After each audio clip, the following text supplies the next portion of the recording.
Happy to see you. And of course, we have another news item for you that we're going to read. Hold on. Wait, I'm looking for it, JC. Where did I? Oh, no, I found it.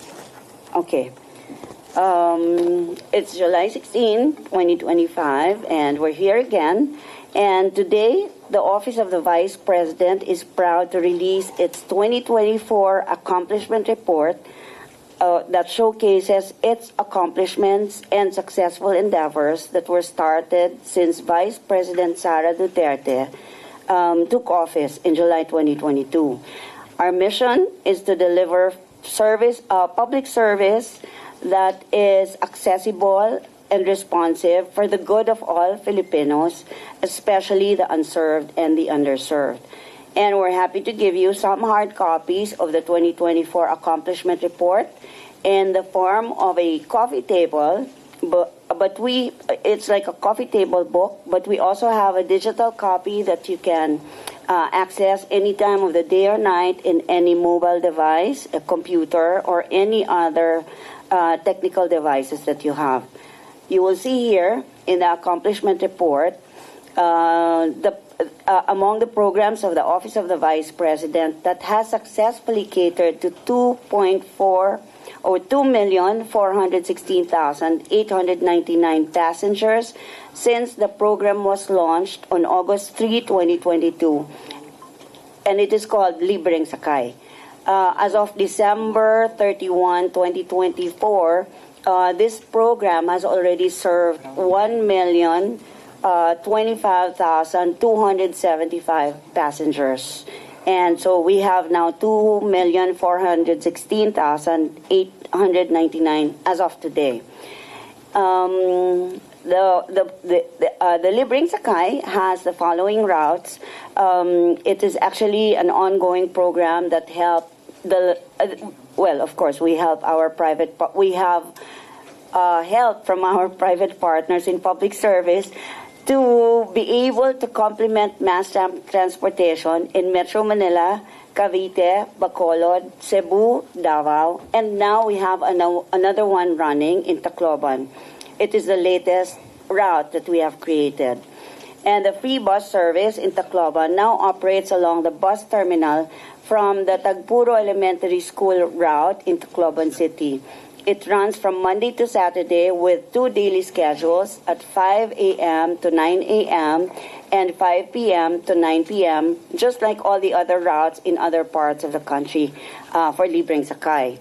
And we are currently studying and exploring the possibility of increasing the hours of operation from 4 a.m. to 10 a.m. It's going to be much longer because I think passengers leave their houses as early as 4 a.m. So we're still studying, looking into the best possibility if we can allow that. Of course, it's also the rainy season now, so we can better accommodate the growing number of passengers who depend on public transportation. This is also going to be a very dependable mode of transport for our passengers or the beneficiaries of Libreng Sakay, especially with the looming or forthcoming gasoline prices. Of course, as gasoline prices go high, our transportation fare also goes high. So this will help the public a lot and ease their lives, their daily lives, even just a bit day by day. Our initiative aims to ease the financial burden on local commuters and promote greater economic mobility and access to opportunities within the community. And since its official launch in August 2022, the Libreng Sakay program has deployed a total of 9 buses covering routes in Metro Manila. This is from Monumento to PITX, and then we have Quiapo to Commonwealth and PITX to Naik, Cavite. We also have in Metro Cebu, Bacolod, Davao City, and the newest is Tacloban. And just to tell you also, the Libreng Sakay is only one of the many accomplishments of the Office of the Vice President for the year 2024, and you will find them in the coffee table book. If you are given the hard copy, you can ask them later. I think they're going to distribute some. But for the digital or high-tech people, you can just go to Facebook. And I understand that the link to this page or to this book has already been posted. And so now I am ready to answer your questions, if there are any. Any questions on the topic? Ms. Bella, Philippine Star. Ma'am, based on your accomplishment report, 86% yung utilization ng 2 billion budget. Compared sa previous years, mas mataas ba ito? And anong cost nung bakit hindi na fully utilize yung 2 billion budget ng OVP? Okay, so I have to be clarified. What's the 2 billion budget for 2024? Yes. Hold on. Based on the accomplishments we have not utilized, you said there was low utilization. No. 86% yung utilization rate. So merong portion na hindi na utilize. Anong cost na bakit hindi na fully utilized? Oh, and yes. Compared sa previous years, mas mataas in ba to? 2023? Yeah. And then it increased again in 2025. So far by half the year computation. There were a lot of challenges in implementing the programs of the Office of the Vice President. An example would be the Magnegosyo Taday, because it takes a lot of time in assessing and qualifying the would-be beneficiaries of the program. Also, the documentations for the businesses were strictly studied and evaluated by the Office of the Vice President according to the manual of operations that we have. Because for each program in the OVP, it has its own manual of operations to make sure that everything is clearly and effectively done by the book. We follow instructions based on the manual of operations, and the portion of the fund that was not utilized was due to the fact that we were not able to release all the money, release everything for the projects because of some additional requirements that were necessary. And then, ma'am, based on your budget for this year, hindi nakasama yung medical assistance and burial. So, meron po ba tayong data kung ilan yung lumalapit sa OVP na although term na rejected, so anong ginagawa natin sa mga yung mga nire-reject natin na nag-a-apply ng medical and burial? And before, sabi ni although hindi pa ako nagko-cover nun, may statement si VP na ang sabi niya may difficulty daw o may yung pag nag-access ng tulong sa DSWD. Ganun pa rin ba yung nararanasan ng OVP ngayon na hindi ina-acknowledge yung mga nire-refer sa DSWD ng OVP?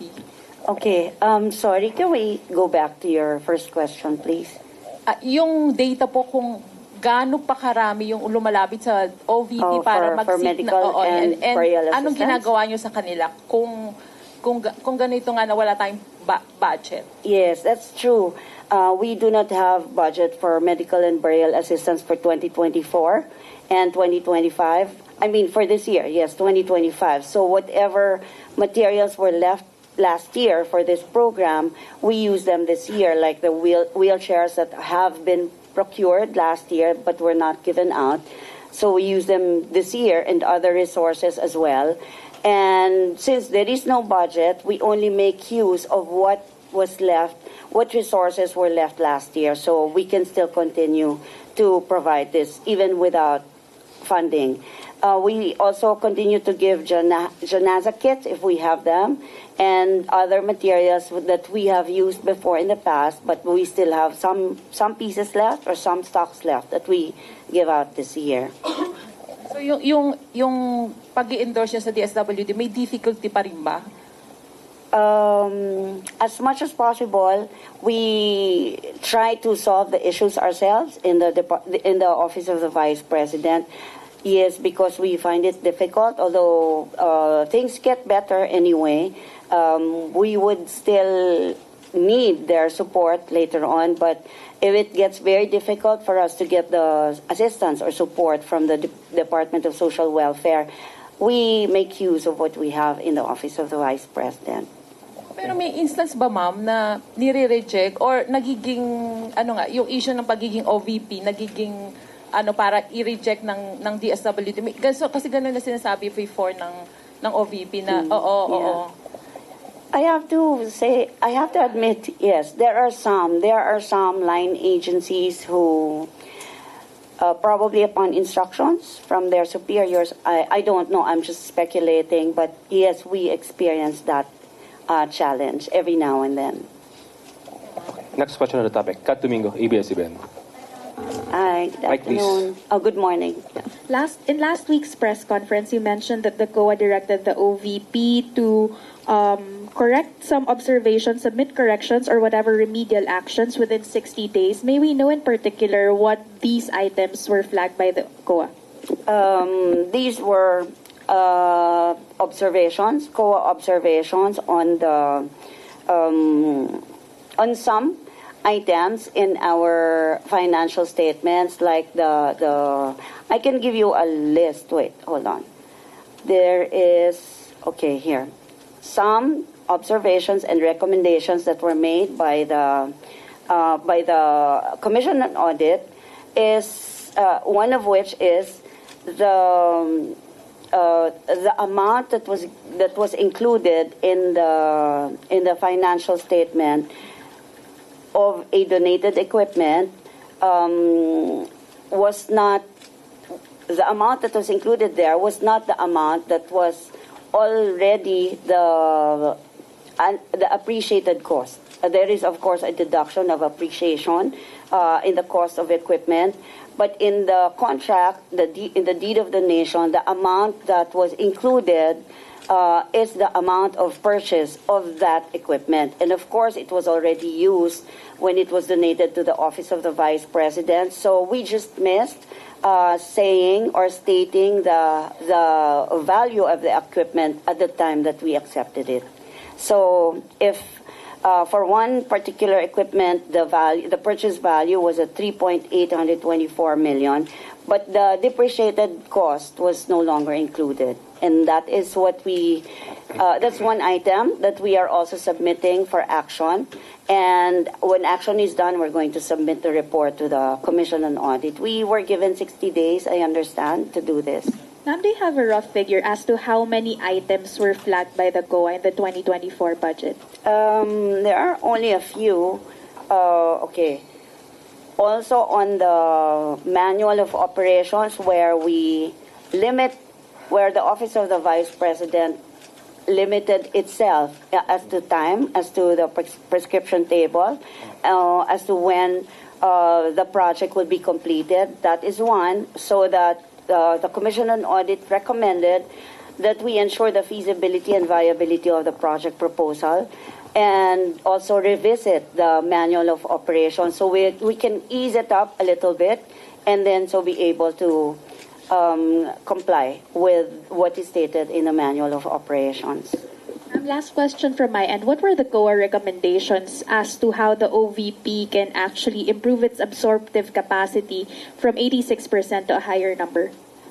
I have not come across. Maybe you can tell me where to find it? I have not come across that recommendation from the Commission on Audit on our absorptive capacity. And as a matter of fact, if we talk about if we talk about utilization, maybe we can get the details. Nicole, can you ask RLS, please, for utilization 2024 and 2025? Thank you. We'll get back to you, Kat. Next question, Marisol Abdurrahman, GMA News. Yes. Mike, please. Mike, please. Mike, please. Mike. Mike. Since VP Sara assume po, kahit nag-i-increase naman po ang utilization since then, ma'am, for the past like 3 years po. Yes, that's right. Sorry, ma'am, just in case you have the figure, ma'am, may we know po, like for example, when she started, ilang percent po Wait. until now po? Okay, I will find it. Sige na, ma'am. Utilization from, I have the utilization for 2024 and 2025. Okay. For 2024, we have utilization rate of 85.55%. And then for 2025, as of, this is, I think, as of June 2025, our utilization rate is at 34%. So we're going to increase this some more.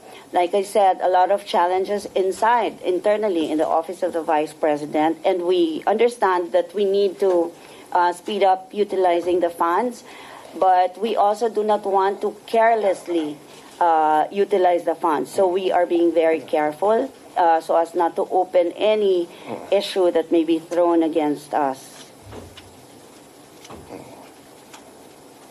Okay, next question. Okay. Kung wala Next mga question, Fred. recommendations po ng COA yet, Yusek. I'm sorry? Yeah, kasi I was asking earlier about the recommendations of COA, at least to improve po yung utilization. At least yung effort po ng OVP, ma'am, ano po yung ginagawa natin para at least i-increase pa po yung ganitong... Yes, we're just being careful, but we intend to use up the entire budget that is allotted to us for 2025. We're already on the 34% utilization rate, but we still have time, and we're going to speed up our the action on all our programs. Next question, Fred Mendoza, Manila Times. Ma'am, good morning. Ma'am, good morning po, ma'am. Kasi may mga lawmakers po kasi na parang sinasabi po nila na porket nagkaroon daw po ng unmodified opinion ang isang agency like the OVP, it doesn't mean daw po na malinis daw po yung record. Ano pong inyong comment po doon sa mga nagsasabi na while the OVP had its unmodified opinion, hindi naman daw siya technically malinis or technically fair yung pagkakapresent. Para lang po maliwanag sa ating taong bayan kasi naguguluhan po yata yung taong bayan natin, yung ating mga public kasi pag sinabi nila, pag may sinasabi po na unmodified opinion, tapos biglang may mga nag-comment na hindi naman pala na porket yung unmodified opinion, hindi pa pala malinis. So, pakiklaro na lang po natin for our public po. Okay, I also heard that. And, okay, let me go back. There are 3 kinds of audits done, right? There's the financial statement audit, there's the compliance audit, there's the performance audit. We are only on the financial statement audit. The annual audit report of 2024 given by the Commission on Audit focused on financial statements. And in financial statement audit, there are only 2 kinds of audit reports that will come out. Only 2 kinds of opinions. That's the unmodified audit opinion and the modified audit opinion. It can be, I think it can be interchanged with qualified and unqualified. Some other auditors use that. And there is no other rating, there is no other conclusion that will come out from the Commission on Audit. So, like I said, only modified and unmodified. So, in the unmodified opinion that the Office of the Vice President has been receiving since year 2022, it means that it says that the Office of the Vice President fairly presented the financial statements in all material respects, and there is no misstatement whatsoever in such presentation. In Tagalog, ang sabi po ng Commission on Audit ay maayos na nailahad ang financial statements, maayos na naipresenta sa Commission on Audit, at wala, in all respects, sa lahat ng anggulo ng financial statements, at wala po silang nakitang material misstatement. Ibig sabihin po ang Tagalog ng misstatement, maling pagkakasulat or maling data or maling information na naibigay. So, however way anyone will make a conclusion on that statement given by the Commission on Audit, iisa lang po pa rin ang ibig sabihin na wala pong mali, walang misstatement na binigay, tama ang pagpresenta ng financial statement na supported by all the documents that we submitted. Any other questions on the topic? Raymond Antonio, Manila Bulletin. Good morning, spokes. May we ask about the LGUs, how receptive they are to the OVP programs? For example, ma'am, itong implementation of the free ride program in Tacloban. We all know that Tacloban is the political bailiwick of House Speaker Romualdez. Thank you, ma'am. Yes. Thank you for that question. Well, of course, there will be times that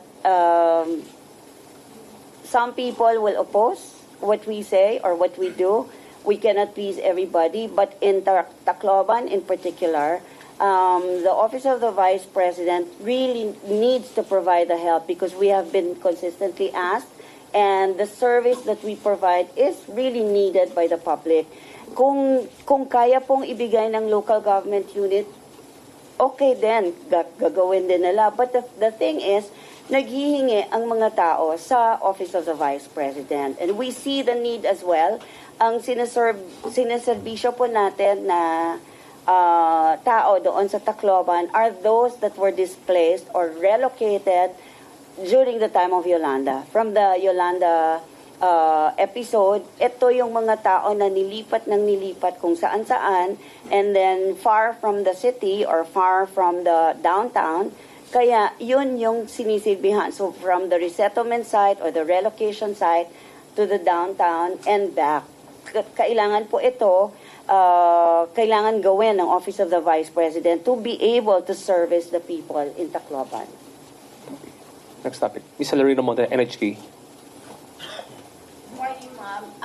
Yesterday, the President approved the 6.9 budget for next year. How optimistic are you that the proposed budget of the OVP, which is, I think, more than 900 million, as the DBM already added some amount on that, will be approved by Congress? Oh, yes. The Department of Budget and Management approved or recommended to the House of Representatives and the Senate the amount of 903 million pesos for the year 2026. We cannot say if we're sure, or we cannot say also if we're not sure, so we leave it to Congress and we just pray that they grant that budget. Will the President personally attend the budget hearing, just in case, to defend the budget of the OVP? You mean the Vice President? Yeah. Okay, the Vice President? The Vice President. I'm not sure if she will attend the budget hearing, but we have competent staff to defend our budget and explain to Congress why we need this amount of money. I'm sorry, where's the Vice President right now? And I believe she will be going abroad again. So what will be the agenda of her trip? The Vice President, as far as I know, left the country to visit her father in The Hague in the Netherlands. But during the SONA, she said that she'll be in another country. Yes, she will be. She has invitations from different OFW organizations in some areas in the world, and I understand that on the day of the SONA is the day that she arrives from this trip. Okay. Next question, Jason Rubrigo. SMNI. Mike, please. Last two questions. Good morning, ma'am. Ma'am, may we have your reaction po ng Office of the Vice President dun po sa trust ratings ni VP Sara in the recent SWS survey na nakakuha po siya ng 61%, and so far siya po yung pinagkakatiwalaan na highest official ng government po. Oh, well, of course, if I do not. No, I'm not saying that this survey is real. I'm not saying that other surveys are not real. But getting a high rating of above 50%, of course, will make anyone happy, including the Vice President. So getting a 61% authentic survey will make anyone happy. So the Vice President welcomes this survey, and she intends to even continue working hard, or maybe work harder than she is working now, so that we can still increase that confidence rating for her. Follow-up question. Zach, Philippine Daily Inquirer. Hi, ma'am. Question ko, Mike. reaction po sa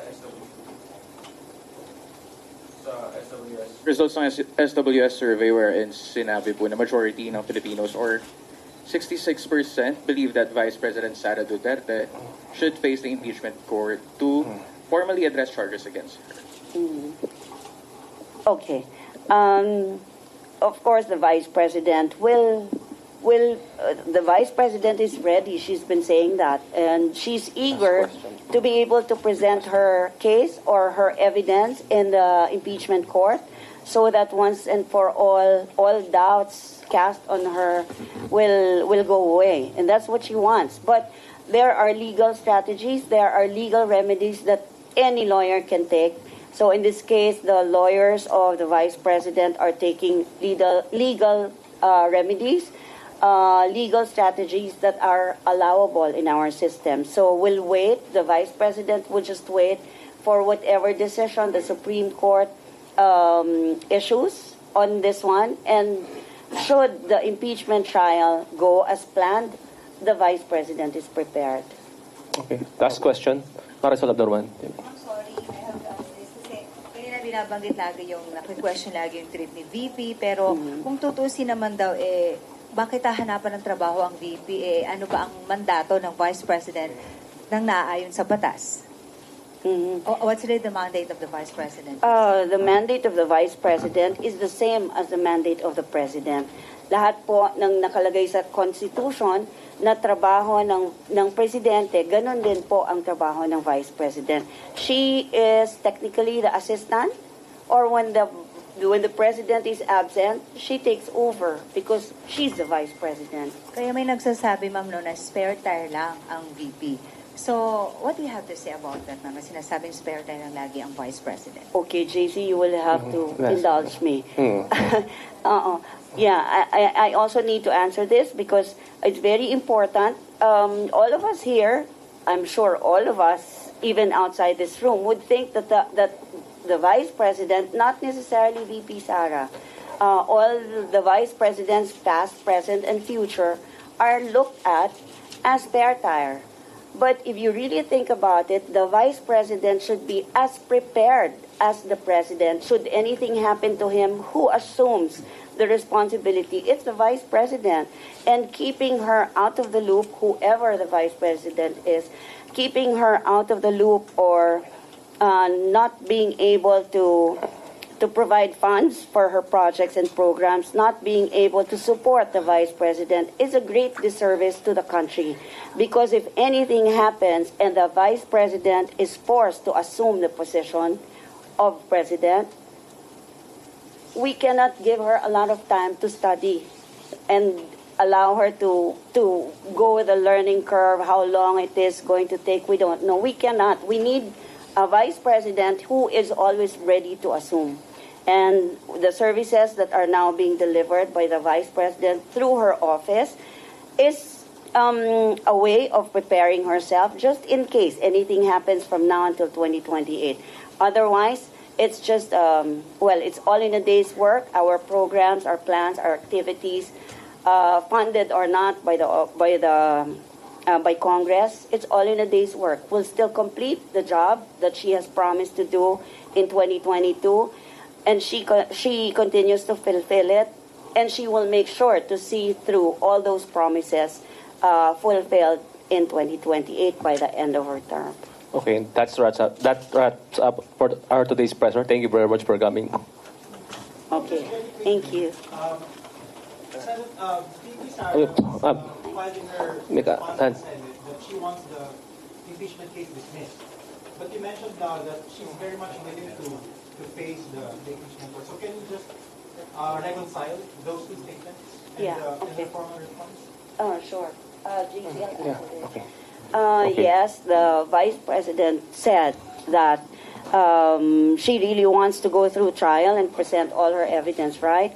And the Vice President also said that whatever legal strategy her lawyers are taking is also right. These are two things that are already on the lawyers of the Vice President, not on her anymore. Whatever the Supreme Court says on her case, then we proceed. If the Supreme Court says there is no need because should be dismissed on for technical reasons or whatever reason that the court gives, if it's for the impeachment trial, that is fine. The Vice President is ready.